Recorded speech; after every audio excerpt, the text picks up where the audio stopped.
All right, should be good to go now. Welcome everyone to this live stream. Thank you so much for watching.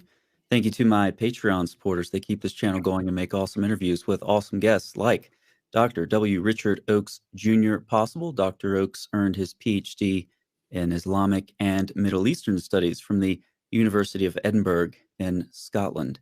His publications include various articles, essays, and the monograph, The Cross of Christ, Islamic Perspectives, published in 2020. That monograph, of course, is the topic of this interview, as viewers can easily tell, because I shamelessly plagiarized the title for this live stream. So after this interview, head down to the description box where you can find a link to the book as well as more about the author. Rick, welcome. Good to see you. A quick note to the viewers. You should know by now, many of you, that I'm very bad at keeping up with the live chat and conducting this interview. But if you do have any questions, I will try to squeeze them in. So make them short, tag me, and make them relevant.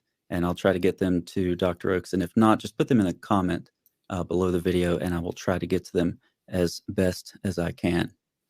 All right. So, Rick, you did your PhD dissertation in Scotland. So did you pick up any of that Scottish accent? No, I'm not good at picking up Scottish accents at all. In fact, my son has moved recently to Tennessee, where there's clearly a Southern accent, and I haven't been able to pick up any of that either. Well, that's a good thing, on the Southern accent at least. Well, I hope none of the viewers were counting on listening to another Andy Bannister. But two American accents for you.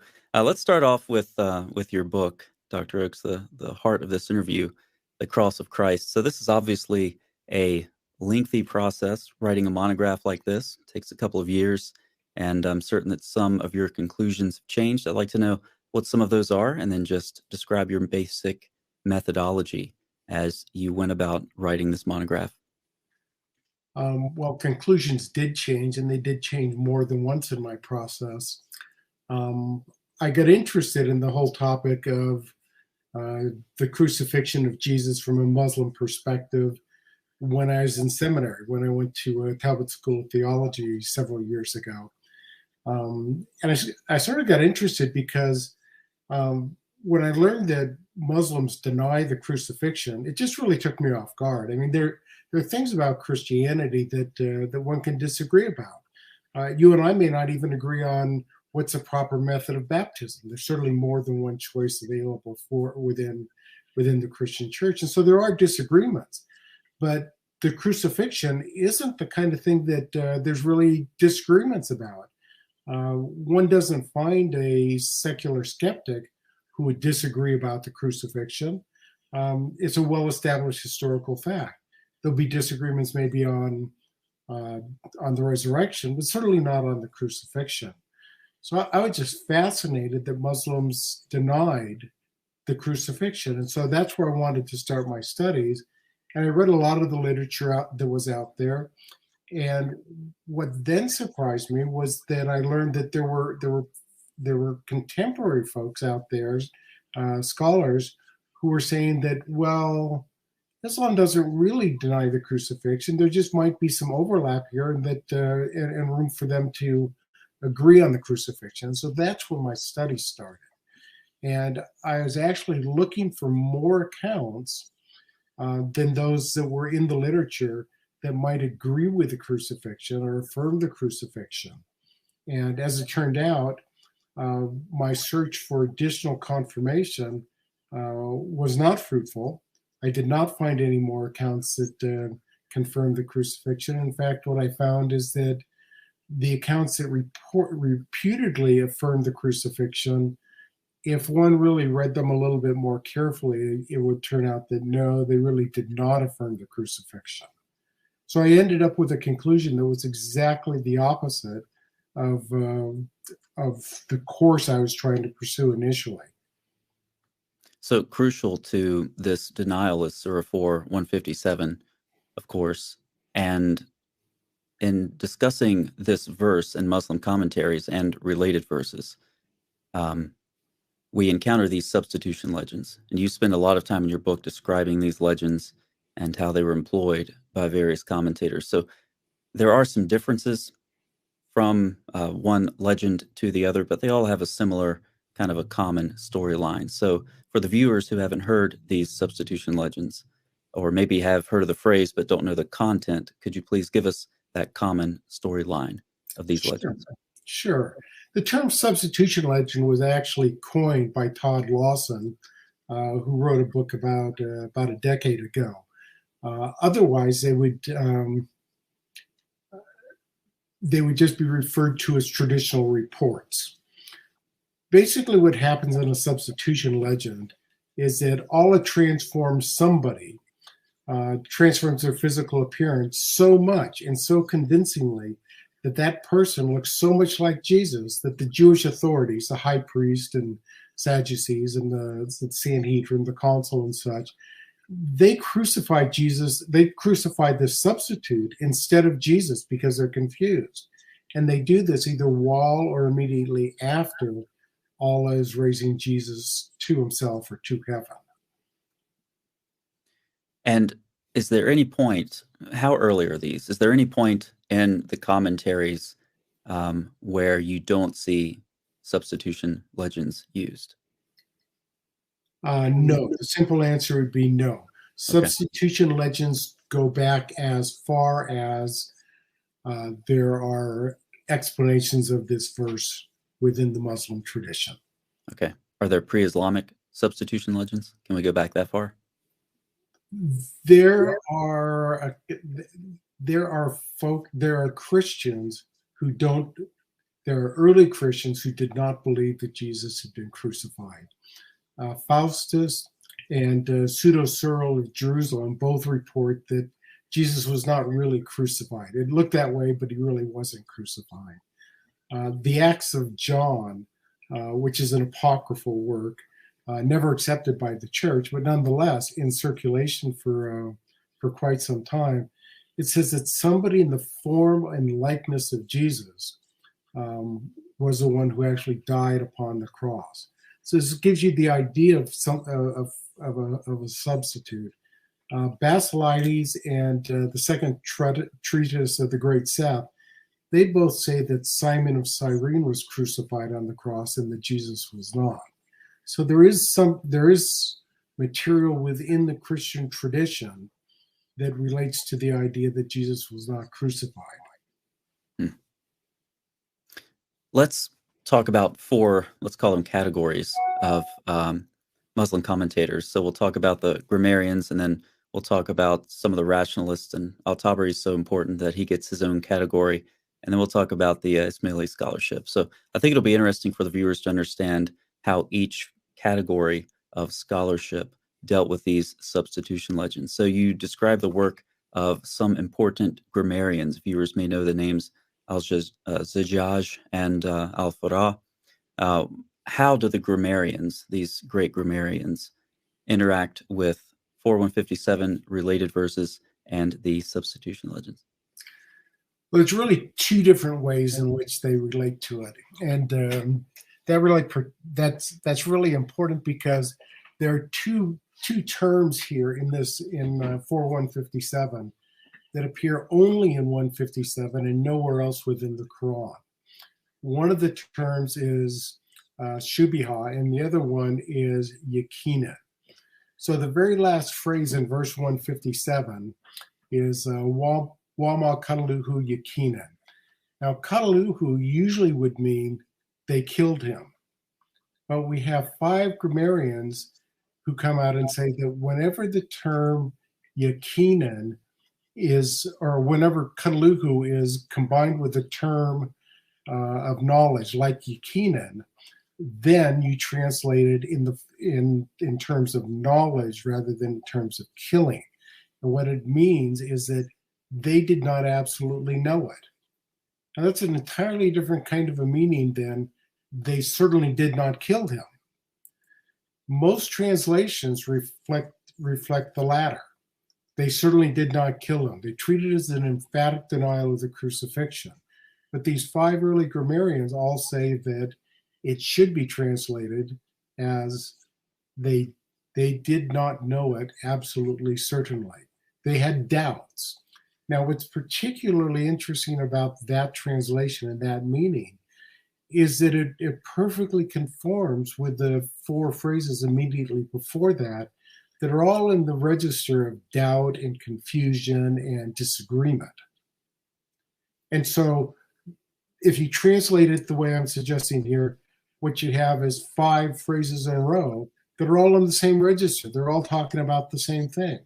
Whereas if you translate it as they certainly did not kill him, well, that has nothing to do with what's been being talked about over the previous four phrases.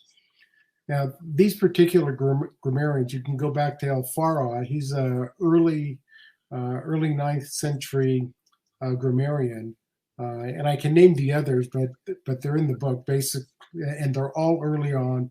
They're all important grammarians. Now, there's one other way that grammarians deal with this verse, and that's Makshari, who's one of the most important commentators ever, and he's also a renowned grammarian. He's from Central Asia. He's not from Arabia. He's not from Persia. He's from further east, in the area of the Stan countries between China and Russia, Mongolia. That whole area of the world is where he originates. Now, he asks the question, and it's a very important one. The question pertains to Shubiha, and that's a passive perfect verb. In the past, those particular verbs in Arabic, because they're passive, you can't identify, you can't name the actor. You can't identify, you can't write a sentence where you have the actor followed by a passive verb. It's just not the way that the language is constructed. And so he asks the question, who is the subject or who is the actor? Because he can't be there. And his answer is a very complicated answer, very complicated. There are four different scholars who have explained what he said. Those four cannot agree on whether he comes up with two or three or four different possible answers. That's how complicated his answer is. What's notable about both of the explanations given by these grammarians is that they don't get repeated after their time. These explanations appear in the very earliest commentaries, but they are not picked up subsequently.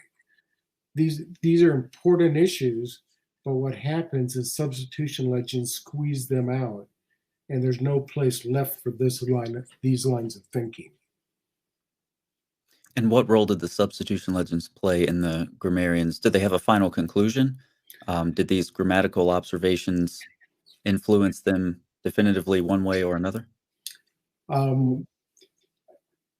In all cases, all six of these grammarians include substitution legends. The one where it's probably most profound, I think, is in Zamakshari's case.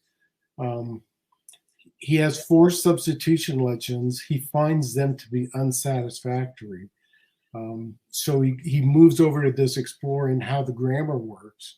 He gets frustrated with that, and then he reports five more substitution legends, concluding that the last one is probably the best one.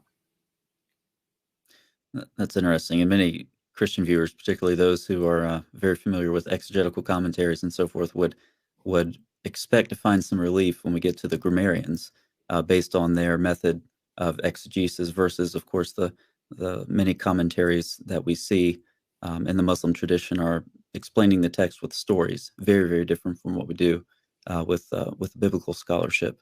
So it's very interesting to me when I was reading your book to see that these great grammarians in the end just went with the substitution legends. Very unexpected. But even going a step further, what's really striking is that the grammarians, particularly the grammarians that are dealing with Kataluhu Yakinan, they did not know it, certainly. What's particularly striking is that modern Arabic dictionaries will use their explanation. So if you didn't have a commentary, but you knew Arabic or you knew it enough so that you could look up the words, you could go to the modern dictionary, and then you would translate the last phrase as they did not know it certainly. You would not translate it as they certainly did not kill him. The dictionaries would lead you in that direction if you didn't have the commentaries. So commentaries actually distract you from the meaning.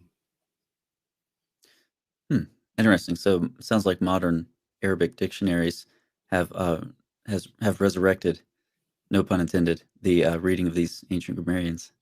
Well, it is appropriate to bring the term up of resurrection now, isn't it? Let's move to Al-Tabari, who, as I said, gets his own category because he was so important here. So how did he approach 4157 and related passages, and what was his ultimate conclusion? Well, with Tabari, we have some idiosyncrasies as well. What most people think of, what most modern Westerns think of when they hear of Tabari, if they're familiar with him, is they think of his commentary. It's the first published commentary that's circulated in the West, and that was because it was subsidized by the royal house of Saud. And it's been in circulation now for just over 100 years, several different printings and slight variations of it. What most people in the West aren't as familiar with, and I use the term loosely because most people aren't even familiar with Tabari, but those who are familiar with Tabari, what's most notable is that is his history. He is most famous for writing a history of princes and prophets. It's 39 or 40 volumes, and in printed form takes a couple of bookshelves. It's very, very extensive, and that's what he's most famous for. Now, he doesn't say the same thing in his history as he does in his commentary. That should be striking. In his history, he includes half a dozen reports. A couple of his reports talk about Jesus having a ministry, a 3-year ministry, and then dying at age 30 or age 33. 4 of his commentaries are traceable to Ibn Ishaq. Ishaq is the author of the most important biography of Muhammad. He's one of the most credible people in Islamic literature. So he's got 4 reports from Ishaq, all of which say that Jesus was crucified in the afternoon. One of them specifies at 3 o'clock. The other says that he was dead for 7 hours and then rose. And so this is what he reports in his history. But you go to his commentary when he focuses on 4:157, he has 11 reports there, all of which are substitution legends. And interestingly, Tabari was also a compiler of hadiths. He had his own compilation of hadiths that had several thousand hadiths. These would be reports that you can trace all the way back to Muhammad or to the companions. Not one of these 11 reports was a hadith. They were substitution legends. They were stories that were not credible enough to make it into his hadith compilation. So what does he do at the end of his 11 reports? He has to choose one of them. He chooses one by Wahb bin Munabi, who's an early 8th century, not a companion, but a successor to the companions. He's a Jewish convert. He's from Yemen. And what Tabari says is that he's an eyewitness, and so I will trust his report. Keep in mind here that he died 7 centuries after Jesus' crucifixion. So he wasn't exactly an eyewitness. His people may have been eyewitnesses because they were Jews.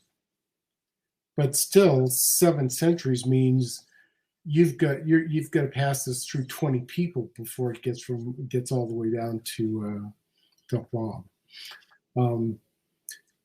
The report includes the notation that Jesus was taken out of the house where his 17 disciples were present. So one might question that account as well. But that's the account that Tabri chooses as being his favorite account.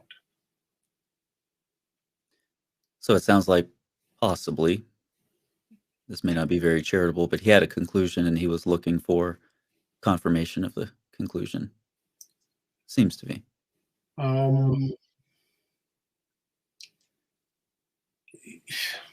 Because we'd have to explain him leaving aside everything in his history.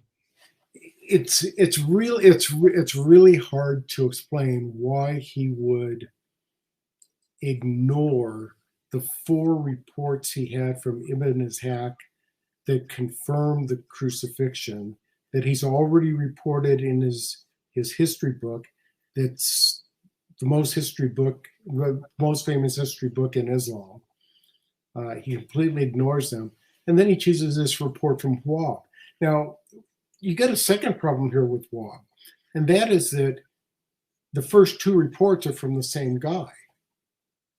In today's world, if you called me to testify on some case at a jury trial, and I gave a report to you, and then the cross-examiner came up, and I gave an entirely different report to him, how would you choose which one to believe? Well, you'd most likely just dismiss me as a witness altogether and say, I've got a clear case of perjury in one case or the other. Lock this guy away. But no, Tabri chooses one of the reports. It's fascinating. That's sort of perhaps kind of a internally incoherent methodology about Tabri takes us to the next question. Out of all the Razis out there, and let's talk about Fakhruddin al-Razi. This is someone I mentioned kind of the internal conflict because al-Razi offers some very powerful objections against these substitution theories. And a lot of viewers, I think, will sympathize with them. Before we get to al-Razi, though, Sahih Luke has a question. He was wondering about Todd Lawson's work, who we're also able to, or going to bring up soon, so this question fits right in. He says, in Todd Lawson's work, he notes a couple Muslim exegetes that point out, according to grammar, that Jesus was made to look like someone else, not the other way around. Are you familiar with that? I don't recall that from Lawson. I think where that comes up is in Zamakhshari. Zamakhshari says that the language, if you follow proper grammar, what you would have to conclude is that Jesus is the one that is transformed into the image of somebody else. And the reason he heads in that, and he doesn't like that conclusion, which is why he goes back to reporting some more substitution legends. Now, the reason grammar would lead you in that direction is that there's nobody named in the Quran that could have been transformed into the image of Jesus. So the only way you could then interpret Shubiha is to reverse that and say that it was Jesus who is the one who is transformed into someone else's image. Mm-hmm. Jesus is the only one who is Jesus is the immediately preceding noun. Pronouns refer to the immediately preceding noun. Therefore, Jesus is the one who is transformed into the image of somebody else. That appears to be nonsense. And so Zamakhshari moved on to some more substitution legends. Yeah, I can see why he would. If Jesus was transformed into someone else, then why would he have been crucified? That seems to be odd. But let's go back to al-Razi. Can you give us an overview of al-Razi's arguments? Razi's got 2 different sections where he comments about the crucifixion. One is in verse 355 and the other is in 4157.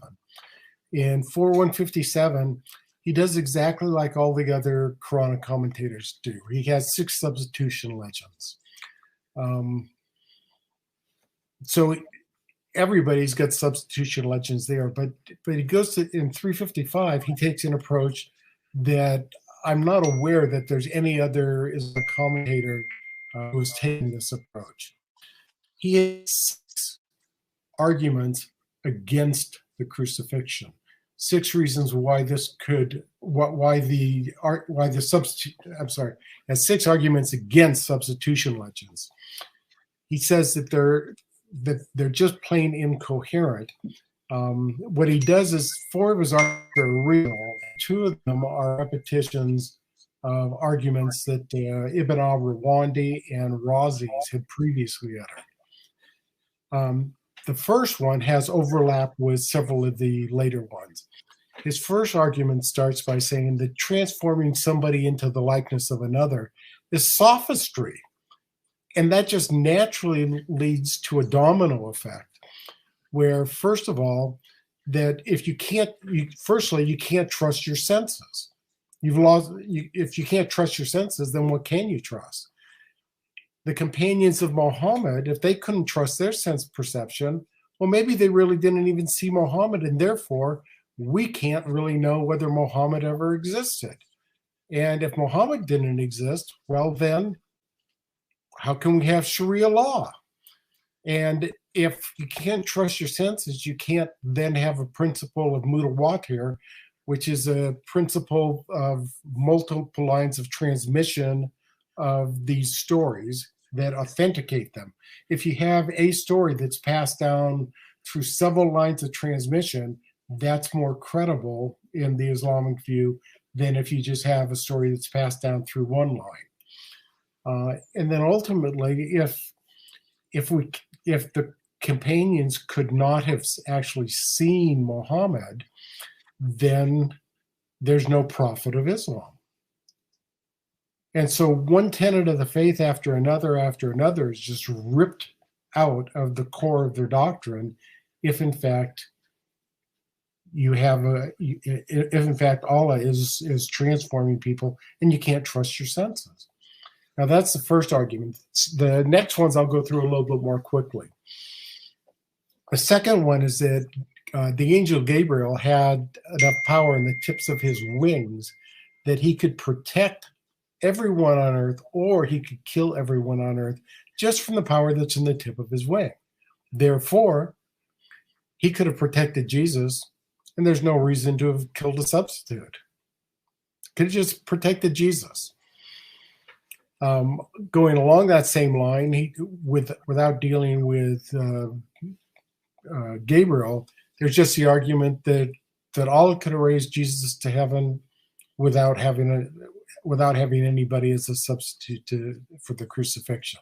There's basically no reason to kill an innocent person in order to save Jesus. If you wanted to save Jesus, just save him.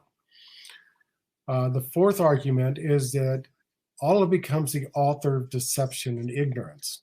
And taken to its logical conclusion, what that ends up meaning is that since Allah deceived Christians into believing that Jesus had been crucified, but in fact he really hadn't been, then there are literally billions of Christians that have taken up that false belief over the years and are therefore doomed to eternity in hell because of Allah's deception.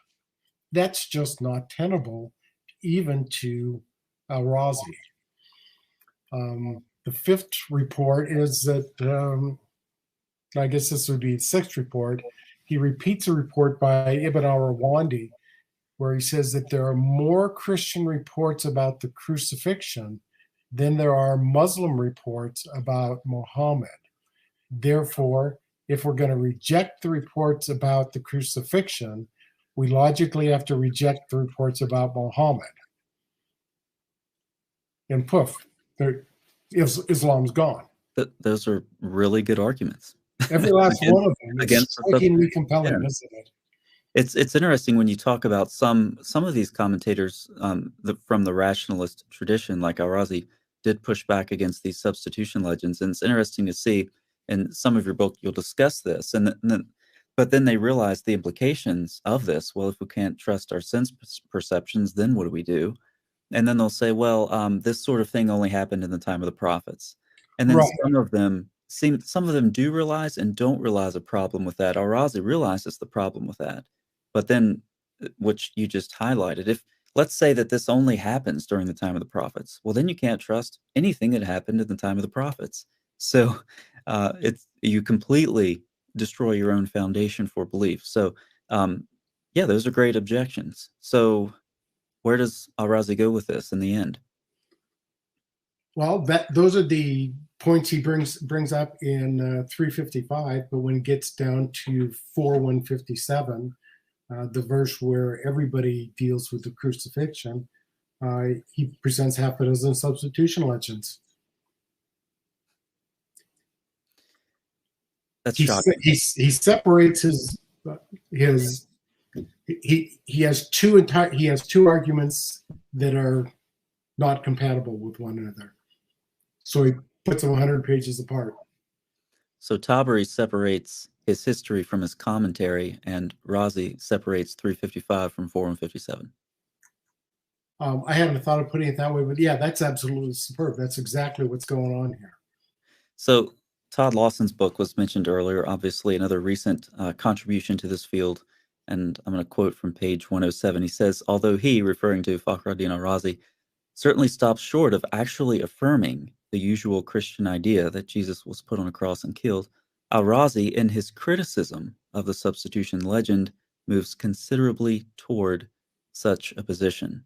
And I think you could probably make that argument if you just looked at 355, but not if you looked at 4157. So that seems to be in conflict with what you found in your treatment of Razi.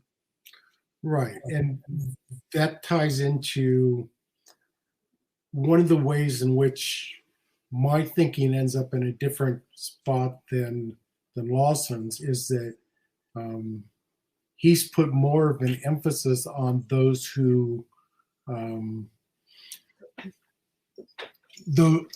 on the places where Islam agrees with Christianity on the crucifixion, and a little bit less of an emphasis on what the conclusions of their work are.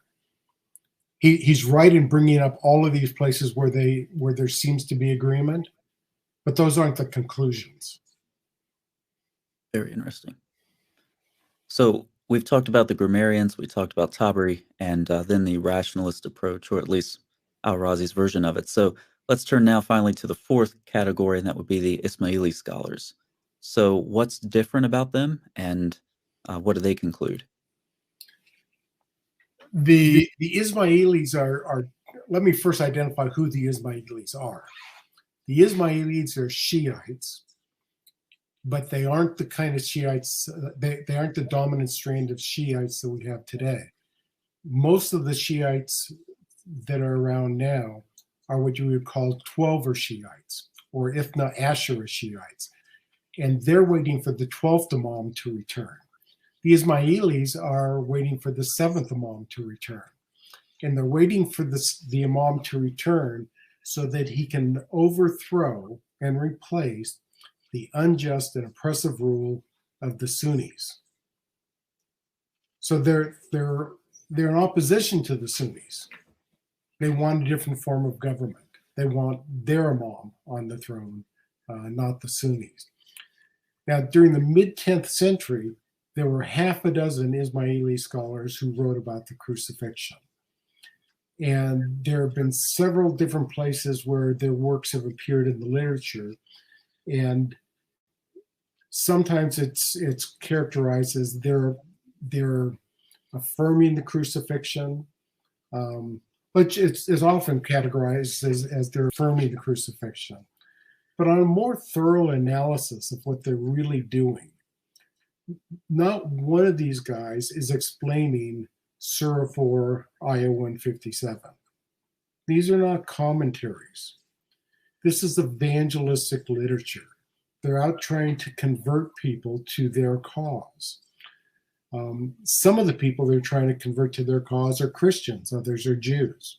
This, at the time that they're doing this in the early 10th century, the Muslim world is not uniformly Muslim. There are still many Christians and many Jews out there. And so that's what they're trying to do. And in finding common ground, they often use the motif of the cross as they're speaking to Christians. But their arguments aren't to affirm the crucifixion. What they're doing in their arguments are one of two things. They're either arguing for the veracity of the Quran, they're arguing for the prophethood of Muhammad, or they're arguing that the Fatimid Caliph should be ruling the entire Muslim world. So they're making arguments for those things. On the other hand, they are sometimes arguing against two different schools of polemical arguments that the Sunnis have, or they're arguing against Neoplatonic philosophy, which they just despised. So they aren't arguing for the crucifixion. It's an entirely different subject matter, but they use the crucifixion, they use the cross as a symbol that the Christian part of their audience and the Jewish part of their audience would identify with. It's a way to illustrate something to one of their prospective members. Wow. So not even the Ismailis were arguing that the Quran affirms the crucifixion. Did Lawson come to different conclusions there? I don't recall.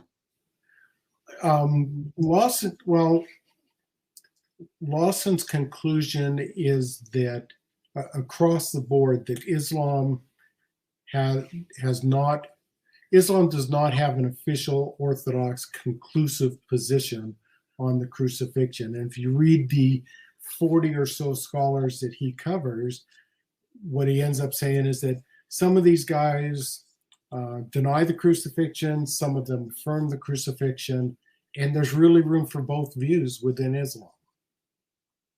And that he would put the Ismailis as ones who are supporting or affirming the crucifixion. And for me, it's very easy to see why he would say that. I'm just looking at it a little bit more critically and saying, but they really aren't arguing for the crucifixion at all. They're taking the crucifixion as a premise in an argument that's about something else. And they're using it as a premise to an audience who already believes in the crucifixion. So they aren't arguing for it. They're using it as part of their tool to convert people. Do you have any feel for how accepted these substitution legends are today?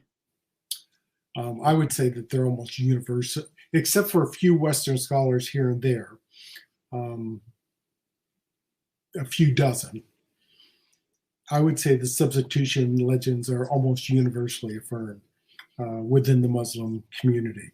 So much so, I can't tell you how many times when I've met a Muslim for the very first time, within the first few moments of a conversation, it'll become evident in one way or another that I'm a Christian.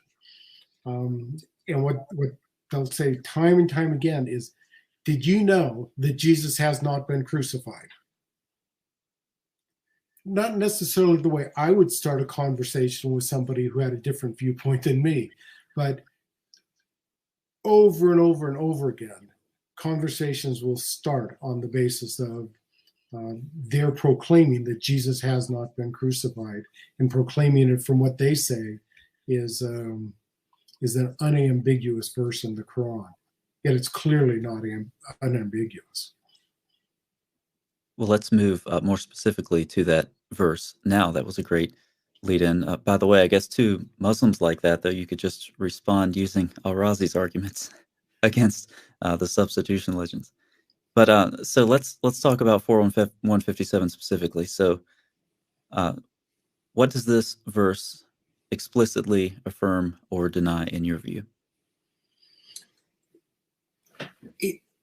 It clearly states that the Jews did not kill or crucify Jesus. Right in the verse it says, and they did not kill him, and they did not crucify him. The they clearly refers back to the people of the book in verse 153.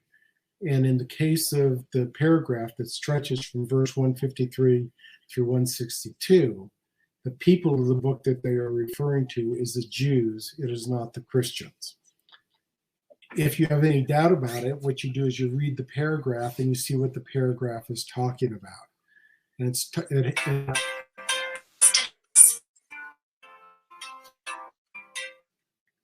sorry about that. I thought I had the buzzer off.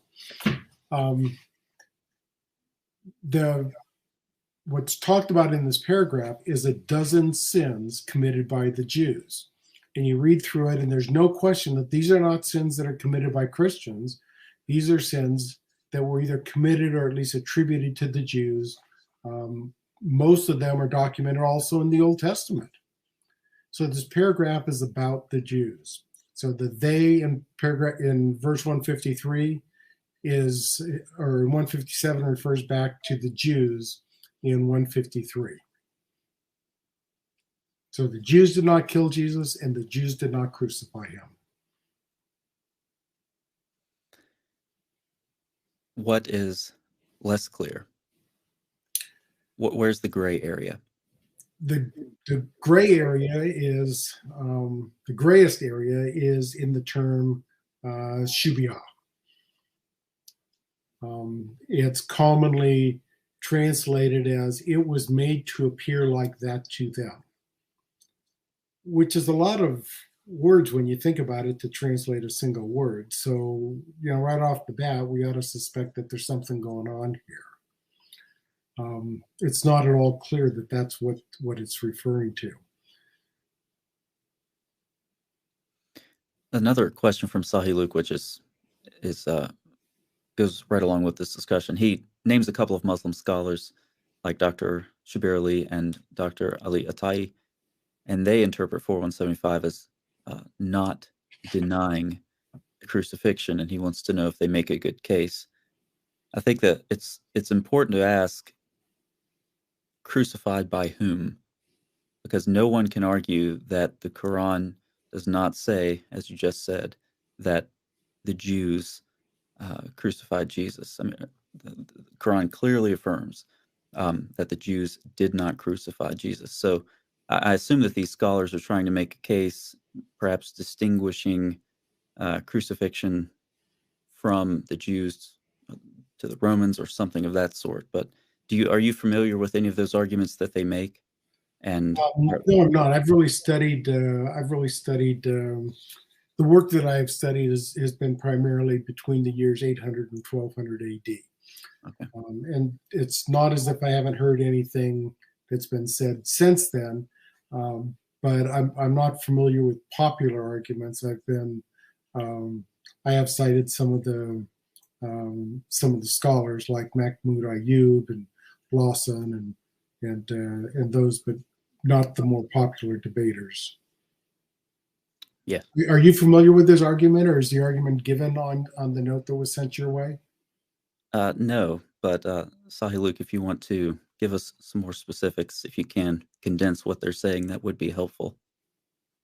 I know that some scholars, the article I sent you a couple of days ago does try to differentiate between crucifixion as a Jewish and a Roman practice. And I don't know if some scholars take that route to say that, well, the Quran says the Jews did not crucify Jesus, but it doesn't say anything about the Romans. I would be interested to see if that's where that goes. I'm not familiar with their particular arguments, but I would say that we know that he died on a Roman cross, and a cross is the means of that the Romans used for crucifixion, whereas the form of capital punishment for the Jews was stoning someone to death and then hanging him by ropes on a gibbet. And so they're different means of execution. And so we can see that Jesus did die on a Roman cross.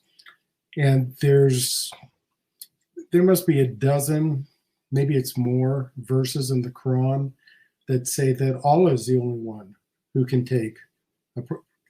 give or take life. And there are verses that are actually refer to incidences where there were Muslims who claimed to have taken somebody's life, and they hear a rejoinder that says, no, you didn't take that person's life. Allah did.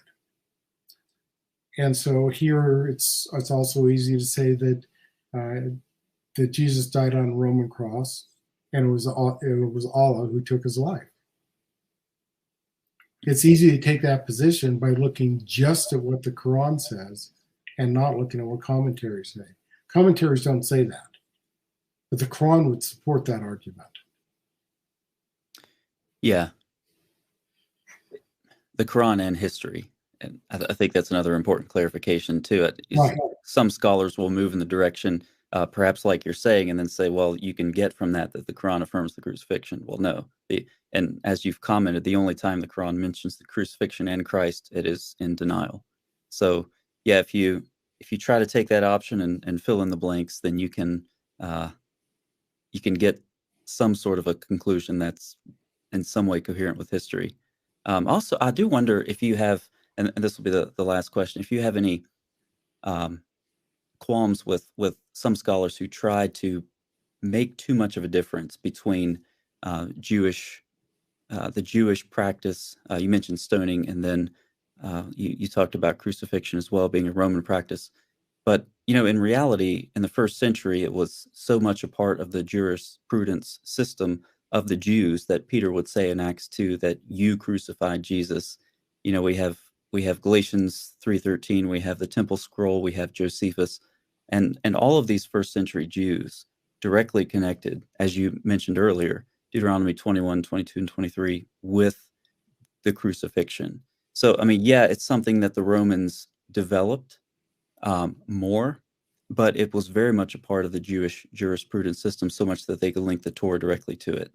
So I think for some scholars who try to take that route and say, well, no, crucifixion was a Roman thing, I really think if you walk up to Paul when he was writing Galatians and said, when he says, cursed, quotes Deuteronomy, cursed is everyone who hangs on a tree. I think if someone stopped Paul and said, actually, that's a Roman form of capital punishment, Paul would say, yeah, and just keep writing. So I really don't. I think in some ways that's a distinction without a difference, given the first century circumstances. But those are just my thoughts. I think I'll end up pretty close to what you're saying, and that is that one of the things that one of the lines of reasoning that's very much in the public square today, and has been for some time, is the idea of being complicit in something. So whether or not the Jews put Jesus on the cross, which we would say that the Romans actually did that, the Jews are complicit in him being on the cross. The Jews are the ones who accused him, and they also had a trial. They took him before their Sanhedrin. The Jews riled up the crowd to crucify Jesus instead of Barabbas.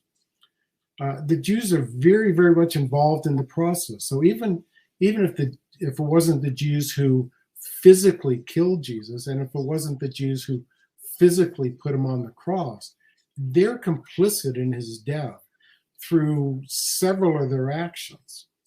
And so that line of logic, often there's a long line of logic behind what it is that somebody says in a what is it, 140 character Twitter tweet, or that Paul said in a single sentence. There's often something behind that. I would suggest that might be the fact that the Jews are complicit.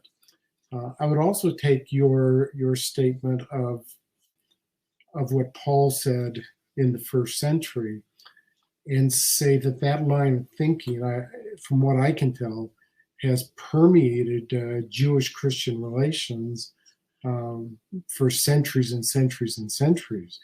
The Jews were called Christ killers in Europe through, certainly through the medieval period, and from what I would guess, probably through the Renaissance and Reformation, and even into the modern period. So this label of them being the ones who killed Christ is something that really stuck with them. And I would say it stuck with them because they were complicit in it, even if they weren't the ones that physically nailed him to the cross. Yeah, that's a great point. As we wrap up, could you we don't have time to go into the content, but give viewers just a kind of a hint of your ongoing project so they know what's coming down the line next for you on this topic. Well, the thing I'm working on after the book is an article that is my own explanation of what the verse means. And I approach it from exactly the opposite angle that the Muslim commentators have approached it. What the commentators have done is that they have these substitution legends, all of which appeared first in print at least a couple of centuries after the Quran was written. And they used this later material to explain what the verses meant to the original audience. What I'm doing, and I hint at this at the very end of my book, is I'm approaching this verse the same way that I would approach interpreting something in the Bible, or how I would interpret something in any piece of literature. I would take a look at it from the perspective of what did it mean to its contemporary audience. Some of that has to do with the grammar, as we've already hinted at, that this is complex grammar. It's not unambiguous. But part of it also has to do with what books does it interact with. And I would say that it does not interact with books that were written afterwards. It doesn't interact with these substitution legends that are a couple hundred years later. But in fact, what it does do is we can find that there are traces of books that were written before the Quran that it interacts with, and interacts with rather directly. And in this new article, I'll be taking passages not only from the Quran, but both the Old and the New Testament, more importantly, from two other books that aren't normally associated with Islamic studies. One would be a Jewish book called The Stories of the Prophets. And these are stories of the Jewish prophets that were composed during the first several centuries after the destruction of the temple in 70 AD. The other book is one I know that you're familiar with, and from what I can tell, you're actually much more familiar with it than I am. I'm familiar with how it interacts with this one particular item, and that is the Babylonian Talmud, which was composed during the first 5 centuries after Christ's birth. It was composed in Babylon. It was composed on the Tigris River, on the Euphrates River, about 50 miles away from where this whole process of explaining the Quran took place, in Baghdad, one river over. And these two rivers are connected by a canal in that location. I mean, these are sort of like suburbs on opposite sides of town, where the Jewish scholarship took place during the first 5 centuries after Christ, and then a couple centuries later, Islamic scholarship is starting there in Baghdad. Interesting geographical connection between the Hadith and the Babylonian Talmud, for sure. Dr. Oakes, thank you so much for your time. Thank you for the interview. Thank you for the questions. And thank all of you for watching. Thanks again to my Patreon supporters, as well as the moderators who dedicated their time down in the live chat. Hey, everyone, check out the description box where you can find a link to the book, The Cross of Christ, Islamic Perspectives, as well as a couple other links there to learn more about Dr. Oakes. Thanks so much for watching, everyone. I'll see you next time.